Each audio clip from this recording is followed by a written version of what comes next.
ఆలోచనతో నెహ్రూ గారు వీళ్ళందరూ కలిసి స్వాతంత్రానికి పోరాడి ఫైనల్ గా బ్రిటిష్ వారిని ఈ దేశం నుంచి పంపించడం జరిగింది. అప్పుడు ఎన్నో సంస్థానాలు ఉండే, ఆ రోజులలో రాజులు మహారాజులు ఉండేది.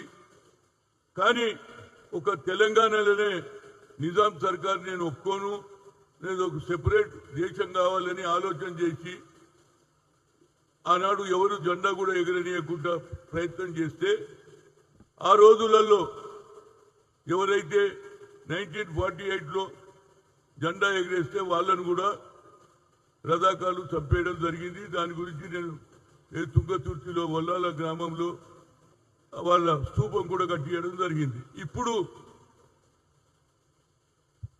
బీజేపీ నాయకులు కొత్త హిస్టరీ తయారు చేసిండ్రు. లిబరేషన్ అంటే సాధించడం స్వాతంత్రం అంటున్నారు. అసలు నిజమైన స్వాతంత్రం 1947లో వచ్చిందిరా బాబు. ఆ తర్వాత రాజులు, సామంత రాజులు, సంస్థానాలన్నీ భారతదేశంలో విలీనమైంది. దీన్ని వీళ్ళు విమోచన అంటున్నారు. పోనిపై మీరు విమోచన అంటున్నారు. మీ పాత్ర ఏందో చెప్పమని అడుగుతున్నా. ఆనాడు ఉన్నటువంటి కమ్యూనిస్ట్ పార్టీ కానీ, అదేవిధంగా జమలాపురం కేశవరావు గారు కాంగ్రెస్, హైదరాబాద్ కాంగ్రెస్ ప్రెసిడెంట్ గా రామానంద తీర్థ గారు, అదేవిధంగా పివి నరసింహరావు గారు, అదేవిధంగా మన బూరుగుల రామకృష్ణారావు గారు ఆనాడు ఫైట్ చేశారు. అదేవిధంగా కమ్యూనిస్టులు చేసి దాన్ని సాయుధ పోరాటం అంటున్నారు. మేమేమంటున్నామంటే భారతదేశంలో విలీనం అంటున్నాం. ఇది విలీనోత్సవం తప్పితే ఇది లిబరేషన్ కాదు. సరే, మీరు కొత్త ప్రోగ్రాం పెట్టి ఇవాళ రాజ్నాథ్ సింగ్ ను పిలిచి పెద్ద ఎత్తున మీరు సాధించారా? మీ బీజేపీ ఎక్కడ ఉంటారా బాబు? చెప్పండి, మీరు ఏం చేసిర్రో నేను అడుగుతున్నా. కిషన్ రెడ్డి గారు నీ బొమ్మ, అదేవిధంగా నరేంద్ర మోడీ బొమ్మ, అదేవిధంగా సర్దార్ వల్లభాయ్ పటేల్ కానీ నెహ్రూ కనిపిస్తలేడా అని అడుగుతున్నా. ఆయన దేశానికి ప్రధానమంత్రి ఉంటే ఆయన పంపిస్తేనే ఇక్కడ ఏది 1940 నుండి 80 వరకు గొడవలు అయినాయి. అది తెలుసుకొని ప్రధానమంత్రి పండిట్ జవహర్లాల్ నెహ్రూ గారు సర్దార్ వల్లభాయ్ పటేల్ ను పంపిస్తే ఆయనను హీరోనంట, నెహ్రూ జీరో అంటున్నారు. ఇది ఎక్కడి న్యాయం అండి? ప్రధానమంత్రి పంపిస్తేనే వచ్చాడు కదా. ప్రధానమంత్రి పెద్దనా, హోమ్ మినిస్టర్ పెద్దనా నేను అడుగుతున్నా. ప్రధానమంత్రి చొరవతోటే ఇక్కడ అల్లకల్లోలు అవుతున్నాయి. ఆనాడు మీరు షెల్టర్ ఎవరిచ్చిండ్రు? అదేవిధంగా కాంగ్రెస్ పార్టీ ఆనాడు జమలాపురం కేశవరావు గారు కానీ, పివి గారు కానీ, రామానంద తీర్థ కానీ, బురుగు వీళ్ళంతా షెల్టర్ ఏది నాగ్పూర్ లో ఇచ్చారు.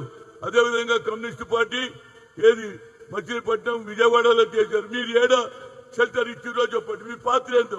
అసలు మీ బీజేపీ లేకుంటారా బాబు? మీరు జెండా ఎప్పుడు ఎగరేసిర్రో? స్వాతంత్రం వచ్చిన 55 ఏళ్ల తర్వాత మీకు జెండా గుర్తు వచ్చింది. ఇప్పుడు నరేంద్ర మోడీ తిరంగా అంటున్నారు. తిరంగా మేము 1947 నుంచి ఎగరేస్తున్నాం. ప్రతి ఇంటి మీద జెండా పెడతాం, జనగణమన వాడతాం. ఇవన్నీ కూడా మేము చేసింది. ఇవాళ కొత్త నాటకం చేయడం ఇది న్యాయమైన అని అడుగుతున్నా.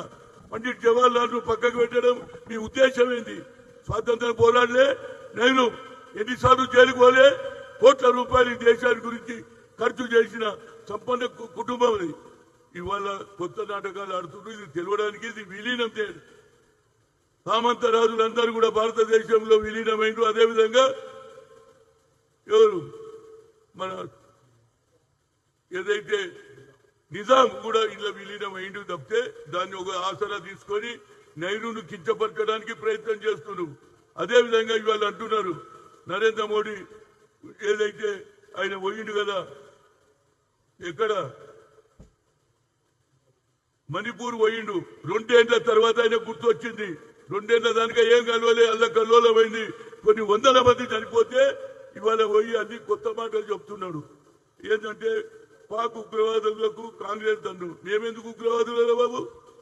మేమందరం ముఖ్యంగా అన్ని పార్టీలు కలిసి ఇండియా కూటమి అందరూ కూడా నీకు మద్దతు ఇచ్చారు. ఏ విధంగానైతే పహల్గామ్ లో జరిగిన ఇన్సిడెంట్ మీద మీరు చర్య తీసుకోవాలని యునానిమస్ గా నీకు అవకాశం ఇస్తే ఆపరేషన్ సింధూర్ అన్నాం. ఇవాళ ఆపరేషన్ సింధూర్ ఎక్కడ పోయింది? ఇంకా వాళ్ళ కుటుంబ సభ్యులు ఇంకా ఏది జరిగిన సంఘటన, భర్త చనిపోయిందనో, తమ్ముడు చనిపోయిందనో, వాళ్ళందరూ బాధపడుతుంటే ఇవాళ నువ్వు ఇవాళ ఎవరికి సాయం చేస్తున్నావు? పాకిస్తాన్ టీం ఆడాలనా? పాకిస్తాన్ ఇవాళ ఏం చేస్తుందని అడుగుతున్నా. పాకిస్తాన్ వాళ్లకు ఉగ్రవాదులను ఏం చేస్తలేం, ఉగ్రవాదులను ఎంకరేజ్ నువ్వే చేస్తున్నావు. ఇవాళ మేము ఉగ్రవాదులకు మొదటి నుంచే ఉగ్రవాదుల వల్ల మా ఇందిరాగాంధీ చనిపోయింది, రాజీవ్ గాంధీ చనిపోయాడు, మేము ఉగ్రవాదులకు ఎందుకు సపోర్ట్ చేస్తాం? ఇది కొత్త నాటకం. అదేవిధంగా ఇవాళ తప్పనిసరిగా మన రాష్ట్రంలో విలీనం అంటే సామంతరాజులు ఆనాడు 47లో అందరూ సరెండర్ అయినా నిజాం సరెండర్ కాలేదు. తర్వాత నెహ్రూ గారు సర్దార్ వల్లభాయ్ పటేల్ ను పంపిస్తేనే ఆయన ఇక్కడికి వచ్చి సిచ్యువేషన్ న్యూట్రల్ చేశాడు. దానికి నువ్వు లిబరలైజేషన్ అని మీటింగ్ పెట్టి మీ పాత్ర ఏదో ఒక దగ్గర చూపించమని చెప్తున్నా. మీ బొమ్మలు వేసుకోవడం కాదు. నెహ్రూ బొమ్మ ఎందుకైనా నేను అడుగుతున్నా. నెహ్రూ ఏం తప్పు చేశాడు? దేశానికి స్వాతంత్రం తేవడం తప్ప, జైలుకు పోవడం తప్ప, కోట్ల రూపాయలు వాళ్ళ ధనిక కుటుంబంలో ఉన్న డబ్బంతా దేశ స్వాతంత్రం గురించి ఖర్చు చేసినటువంటి కుటుంబాన్ని మీరు అవమానం చేస్తారని నేను అడుగుతున్నా. అయితే కాంగ్రెస్ నాయకుడుగా ఈ విధమైనటువంటి డ్రామాలు మంచి చెప్తున్నా. మీటింగులు పెట్టి ఏదో కొత్త తరం వారికి తెలియద్దని మీరు హిస్టరీనే వక్రీకరిస్తున్నారేంది నాకు అర్థం కాదు. వచ్చే తరం వారికి తెలియద్దన్నా మీ నెక్కలు. వచ్చే తరం సోదరులకు సోదరులకు చెప్తున్నా, నిజమైన స్వాతంత్రం తెచ్చింది ఆనాడు మహాత్మా గాంధీ, పండిట్ జవహర్లాల్ నెహ్రూ, సర్దార్ వల్లభాయ్ పటేల్, మౌలానా గారు. మీకు ఎందుకు దగ్గర అయితే సర్దార్ వల్లభాయ్ పటేల్ కేవలం గుజరాత్ లో పుట్టిండని ఆయనకే మీరు పాపం కడితే మేము బరాబర్గా ఆయన గౌరవిస్తాం. ఆయన కాంగ్రెస్ వాదిగా దేశ స్వాతంత్రం పోరాడు. కానీ తెలంగాణకు రావడానికి, హైదరాబాద్ రావడానికి కేవలం కారణం పండిట్ జవహర్లాల్ నెహ్రూ. ఇక్కడ అరాచకం జరుగుతుంది. ఈ అరాచకం ఆపాలని తోలిస్తే సిబ్బందితోటి మిలిటరీ తోటి వచ్చి ఆయన లొంగ తీసుకున్నాడు. కాబట్టి ఇది విమోచన దినం, ఇది విమోచన దినం కాదు, విలీన దినం అని నేను కోరుతున్నాను. ఈ విధంగా పోస్టర్లు వేసి పండిట్ జవహర్లాల్ అవమానం చేయడానికేనా మీ పని? ఇది పండిట్ జవహర్లాల్ ఏం తప్పు చేసిండని అడుగుతున్నా. అంటే మీకు సర్దార్ వల్లభాయ్ ప్రేమ ఉండొచ్చు, కానీ మీ పార్టీ కాదు ఆయన. కాంగ్రెస్ పార్టీ, కాంగ్రెస్ పార్టీలో ఉండి మహాత్మా గాంధీ వెంబడి, నెహ్రూ వెంబడి, మౌలానా వెంబడి ఆయన కూడా పనిచేసింది. కాబట్టి మేము తప్పనిసరిగా ఆయన గౌరవిస్తాం. కానీ పండిట్ జవహర్లాల్ నెహ్రూకు అవమానం జరిగితే మేము ఊరుకోమని. ఏం తప్పు చేసిండు మా నెహ్రూ అని నేను అడుగుతున్నా. నెహ్రూను పక్కకు పెట్టాలని మీ ఆలోచన. అదేవిధంగా మీరు ఇవాళ ఎన్నో కార్యక్రమాలు చేస్తున్నారు. 2 ఏళ్ల నుంచి మీరు ఎందుకోలేదు మణిపూర్?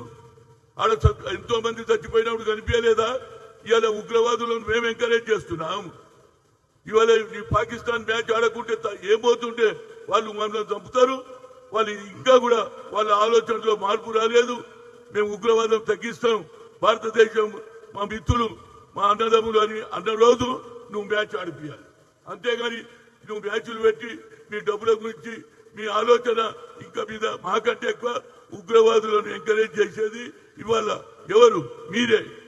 జరిగి ఇంకా ఆపరేషన్ సింధూర్ జరిగే రోజులైందే, అప్పుడే మీకు మ్యాచ్ అవసరమా? ఇలా వాళ్ళ పిల్లలు ఎవరైతే పహల్గాంలో జరిగినటువంటి ఫ్యామిలీ మెంబర్స్ కూడా స్టేట్మెంట్ ఇచ్చారు. చూడండి, ఇక్కడ నేను చదువుతా. పాకిస్తాన్ క్రికెట్ మ్యాచ్ ఆడడం ఏంటి, ఆపరేషన్ సింధూర్ వృధా అయినట్టు అని వాళ్ళ కుటుంబ సభ్యులు ఏడ్చుకుంటా స్టేట్మెంట్ ఇచ్చిండ్రు. వాళ్ళ గాయాలు ఇంకా పూర్తి కానిలే. నువ్వు మ్యాచ్ ఆడిపిస్తే ఎట్లా చెప్పండి? ఉగ్రవాదాన్ని మీరు ఎంకరేజ్ చేస్తున్నా లేకుంటే మేము ఎంకరేజ్ చేస్తున్నాం? అదే మా రాహుల్ గాంధీ మొదటి నుంచి కూడా అడుగుతున్నాడు, ఏమని న్యాయం జరగాలి, పాకిస్తాన్ వ్యతిరేకంగా మాట్లాడుతూ. అంతేందుకు మా ఎంఐఎం అసదుద్దీన్ కూడా గట్టిగా మాట్లాడిండు, మ్యాచ్ ఏమవసరం అన్నాడు. కనుక ఇవాళ రేపు జరగబోయే సభ కేవలం బీజేపీ పెంచుకోవడానికి, ఆధిపత్యం పెంచుకోవడానికి చేస్తున్నారు. కానీ ఇది హిస్టరీలో వాళ్ళు ఎక్కడ కూడా ఏది 1947 to 48 కు ఏదైతే ప్రజలకు తీసుకుపోయి షెల్టర్ ఇచ్చిన పార్టీ రెండే రెండు. అది సాయుధ పోరాటం, రెండోది విలీనం. కాంగ్రెస్ పార్టీ రెండే చేసింది. Congress party and communist party చేసింది. బీజేపీ పార్టీ లేదు. కిషన్ రెడ్డి ఛాలెంజ్ చేస్తున్నా, సూచించేయడం ఉంటారు ఒక వ్యక్తి. మీ పార్టీ పుట్టలేదు అప్పుడు. ఇవాళ దాన్ని అడ్వాంటేజ్ తీసుకుంటున్నదని తప్పనిసరిగా ప్రతి ఒక్క సోదరుడు మిత్రుడు తెలుసుకోవాలని ఈ ప్రెస్ కాన్ఫరెన్స్ పెడుతున్నా. తప్పనిసరిగా తెలుసుకోండి. నేను తప్పు చేస్తే ఏ శిక్ష కన్నానని మీరు ఏం చేయకుండా కేవలం పబ్లిసిటీ గురించి రాజ్నాథ్ సింగ్ పిలిచి వచ్చి మీటింగ్ పెడితే హిస్టరీ ప్రజలకు తెలియదు అనుకుంటారా? హిస్టరీ ప్రజలకు తెలియడానికే ఈ ప్రెస్ కాన్ఫరెన్స్. ఏం లేదు. ఆఖరుకు ఆయన ఎవరు బీజేపీ అధ్యక్షుడు బొమ్మ నాకైతే ఏడా కనిపించలే. కిషన్ రెడ్డి బొమ్మ, లేకుంటే ఆయన నరేంద్ర మోడీ బొమ్మ, లేకుంటే సర్దార్ వల్లభాయ్ పటేల్. సర్దార్ కానీ మీ పిసిసి ప్రెసిడెంట్ పక్కకు పెట్టిన ప్రభుత్వం ఇంతకంటే ఏం కావాలరా బాబు? నువ్వు ఎప్పుడు పుట్టినావో నాకు తెలియదు. 48ల సంగతి నీకు తెలియదు, నాకు నేను తెలుసుకొని మాట్లాడుతున్నా. నువ్వన్నా చెప్పు, నువ్వు ఏం చూసినావో చెప్పు. ఏడో మీరు క్యాంప్ పెట్టినో చెప్పండి అని అడుగుతున్నా. కనుక తప్పనిసరిగా రేపు తప్పనిసరిగా నెహ్రూకు అవమానం చేశారు కాబట్టి మేము కూడా నెహ్రూ బొమ్మ పెట్టి ఆనాడున్నటువంటి ఎవరైతే సర్దార్ వల్లభాయ్ పటేల్ మౌలానా వారితో పాటు మల్లికార్జున్ ఖర్గే కాంగ్రెస్ పార్టీ విలీనము, అదేవిధంగా ఎవరు రేవంత్ రెడ్డి, అదేవిధంగా పిసిసి ప్రెసిడెంట్ పేర్లు పెట్టి పోస్టర్లు వేస్తున్నాం. ఆ వాళ్ళ బొమ్మలు కూడా జబలాపురం కేశవరావు, రాబాలంత తీర్థ, అదేవిధంగా పివి, అదేవిధంగా మన మాజీ ముఖ్యమంత్రి ఎవరైతే ఉన్నారో వారి బొమ్మలు కూడా ఆనాడు వారు పెట్టినాం. అవే బొమ్మలు పెట్టి ప్రజలకు తెలవడానికే ఈ ప్రెస్ కాన్ఫరెన్స్.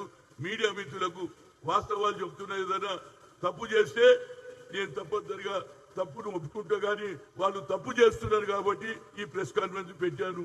దీన్ని అందరూ కూడా సరిగ్గా రాస్తే వచ్చే తరం వారికి, వచ్చే కార్యకర్తలకు, వచ్చే ఏది మహిళలు కానీ యువకులకు కానీ తెలవాలనే ఈ హిస్టరీ గురించి కాంగ్రెస్ పార్టీ చేస్తూ మేము కూడా జెండా ఎగిరేస్తాం. ఎందుకంటే మా వాళ్ళు ఆనాడు పార్టిసిపేట్ చేసారు. నీకు హక్కే లేదురా బాబు, ఇది మాట్లాడే హక్కే లేదు అంటున్నా. మీ పార్టీ లేదు. ఇవాళ మీ పార్టీని గొప్పతనం చెప్పడానికి రాజ్నాథ్ సింగ్ ను పిలుస్తారా? మీదికెళ్ళి మేము ఉగ్రవాదులను ఎంకరేజ్ చేస్తామా? ఇవాళ ఉగ్రవాదులను ఎంకరేజ్ చేస్తుంటే ఎవరో తెలిసిందా లేదా? ఆనాడు అందరు కూడా ఏది బయలునంతా జరిగిన ఇన్సిడెంట్ మీద అన్ని పార్టీలు నీకు మద్దతు ఇచ్చింది. అందుకే నువ్వు ఆపరేషన్ సింధూర్ పెట్టినావు. ఇవాళ ఏమంటున్నావు? మేమందరూ వ్యతిరేకం, మేము సైన్యానికి వ్యతిరేకం అంట. అదేవిధంగా ఏది ఉగ్రవాదాన్ని మేమే పెంచి పోషిస్తున్నామని అనడం అంతా దుర్మార్గం. నరేంద్ర మోడీకి లేదు, ఆ పార్టీకి లేదు. ఇక్కడ వచ్చింది విలీనమే. ఇది లిబరలైజేషన్ కాదు కాదు కాదు. పింగళి వెంకయ్య గారి జెండా కూడా ఎగిరేసింది, జెండా తయారు చేసింది కూడా మన తెలుగువాడు. అదంతా మేము గౌరవిస్తాం. పింగళి వెంకయ్య గారిని ఎప్పుడైనా మీరు మాట్లాడినారా బాబు? మేము పింగళి వెంకయ్య గారి ఊరికి పోయినా, అదేవిధంగా ఆంధ్రలో జెండా ఎక్కించినాం. పింగళి వెంకయ్య గారిని గుర్తించిండు కాంగ్రెస్ పార్టీ. ఆయన కాంగ్రెస్ మనిషి. తప్పనిసరిగా ఆనాడు ఈ 3 రంగుల జెండా సజెషన్ ఇచ్చిన తర్వాతనే ఆనాడు మహాత్మా గాంధీ గారు దీన్ని ఒప్పుకున్నారు. ఆ తిరంగా జెండాను మేము సచ్చే వరకు ఈ భారతదేశంలో ఉన్న ప్రతి పౌరుడు జాతీయ జెండా, అది 3 రంగుల జెండాని ఎగిరేయడానికే పింగళి వెంకయ్య గారు కూడా కారణం. దాన్ని నేను గర్విస్తున్నా. మా వాడు ఒక జెండా తయారు చేసిండు. అదేవిధంగా మా వాళ్ళు ఏదైతే పోరాడిండ్రో, ఏదైతే వాళ్ళకి షెల్టర్ ఇచ్చిండ్రో, అటు కాంగ్రెస్ కానీ ఇటు కాంగ్రెస్ పార్టీ రెండే పార్టీలు పనిచేసినాయి. బీజేపీ లేకనే ఉంటాయని మీ ద్వారా చెప్తున్నా. Thank you very much.